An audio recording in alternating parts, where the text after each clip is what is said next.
اعوذ باللہ من الشیطان الرجیم بسم اللہ الرحمن الرحیم۔ السلام علیکم گائز، امید کرتی ہوں کہ آپ سب لوگ خیریت سے ہوں گے اور میں آپ سب دیکھنے والوں کو ہمارے اس چینل میں خوش آمدید کہتی ہوں۔ تو درود پاک پڑھ کر ہم اس ویڈیو کا آغاز کریں گے۔ الصلاۃ والسلام علیک یا سیدی یا رسول اللہ وعلی آلک واصحابک یا سیدی یا حبیب اللہ۔ تو گائز، جن لوگوں نے ابھی تک ہمارا چینل سبسکرائب نہیں کیا ہے پلیز وہ ہمارا چینل سبسکرائب کر لیں تاکہ ہمارے آنے والی ہر ویڈیو آپ تک بآسانی پہنچ سکے۔ گائز، کرتے ہیں اپنی ویڈیو کا آغاز۔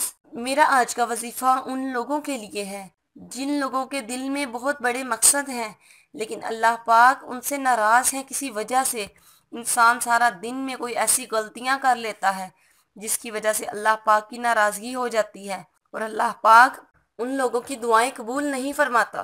تو ناظرین، جن لوگوں کے دل میں کوئی مقصد ہے، کوئی شادی کروانا چاہتا ہے لیکن اس کی شادی نہیں ہو رہی، کسی کو جاب کی ضرورت ہے لیکن اسے جاب نہیں مل رہی، کسی کو گھر کی ضرورت ہے لیکن اسے گھر نہیں مل رہا، اور بہت سی ایسی خواہشات ہیں، انسان کے دل میں بہت سی خواہشات ہوتی ہیں جو پوری نہیں ہو رہی، تو انشاءاللہ تعالیٰ یہ آیت الکرسی کا وظیفہ ہے۔ انشاءاللہ اس کی برکت سے اللہ پاک آپ کا بڑے سے بڑا مقصد حل فرمائے گا۔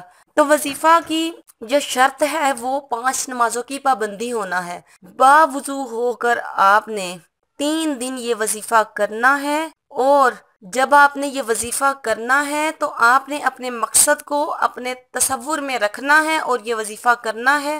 اول آخر درود پاک پڑھنا ہے 11 مرتبہ، اور 3 دن آپ نے آیت الکرسی 170 دفعہ پڑھنی ہے۔ 170 مرتبہ پڑھ کر اللہ پاک سے عاجزی کے ساتھ اور انکساری کے ساتھ دعا کرنی ہے۔ انشاءاللہ تعالیٰ آیت الکرسی کی فضیلت کی برکت سے اللہ پاک آپ کا مقصد پورا فرمائے گا۔ تو گائز، میں آپ کو آیت الکرسی ایک بار پڑھ کر بتا دوں۔ بسم اللہ الرحمن الرحیم۔ اللہ لا الہ الا هو الحی القیوم لا تأخذه سنة ولا نوم له ما في السماوات وما في الأرض من ذا الذي يشفع عنده إلا بإذنه يعلم ما بين أيديهم وما خلفهم ولا يحيطون بشيء من علمه إلا بما شاء وسع كرسيه السماوات والأرض ولا يؤوده حفظهما وهو العلي العظيم۔ تو یہ تھی آیت الکرسی، اس کا آپ نے وظیفہ کرنا ہے، انشاءاللہ تعالیٰ آپ کا ہر مقصد پورا ہوگا۔ تو گائز، آپ ہمیں دعاؤں میں یاد رکھیے گا اور اپنا بہت سا خیال رکھیے گا۔ اوکے گائز، ہمیں اپنی دعاؤں میں ضرور یاد رکھیے گا۔ اللہ پاک آپ کا حامی و ناصر ہو۔ اللہ پاک آپ کو ہر پریشانی اور ہر مشکل سے دور رکھے۔